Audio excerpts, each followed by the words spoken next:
പാപത്തെ ജയിക്കണേ, നമുക്ക് എന്ത് വേണമെന്നറിയോ? ദൈവശക്തി ആവശ്യമാണ്. നമ്മളെ ബാധിക്കേണ്ടത് മുഴുവൻ കർത്താവായിരിക്കണം, ദൈവ സ്നേഹമായിരിക്കണം, ദൈവരാജ്യമായിരിക്കണം, ദൈവത്തിന്റെ ഹൃദയം അറിയുന്നവരായി മാറണം. നിങ്ങൾക്ക് പാപത്തെ ജയിക്കാനുള്ള 10 വഴികൾ അറിയാം. പക്ഷെ 11ാമത്തെ പ്രാവശ്യം നിങ്ങൾ പിടിക്കപ്പെടും. വഴികളല്ല നിങ്ങൾക്ക് വേണ്ടത്.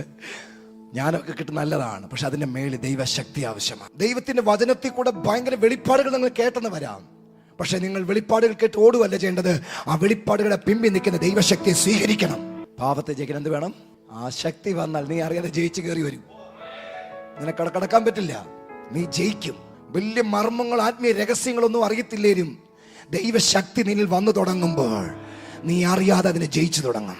ബൈബിൾ ഒരു വാക്യം പോലും അറിയാതിരിക്കുമ്പോ, ബൈബിളിലെ വചനത്തിന്റെ ആഴങ്ങളൊന്നും മനസ്സിലാകാതിരിക്കുന്ന ആ സമയത്ത് അങ്ങനെയുള്ള പാപത്തെ ജയിച്ച് ഇന്ന് കർത്താവിന്റെ വേലക്കാരൻ നിൽക്കാൻ എന്നെ സഹായിച്ച രഹസ്യം ഞാൻ പറഞ്ഞത് ദൈവശക്തി.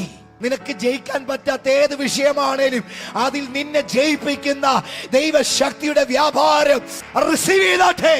രഹസ്യ പരസ്യ പാവങ്ങളെ ജയിക്കാനുള്ള ദൈവശക്തി, ദൈവത്തിന്റെ ആത്മാവ് നിന്റെ മേൽ കൈമാറുകയാണ്.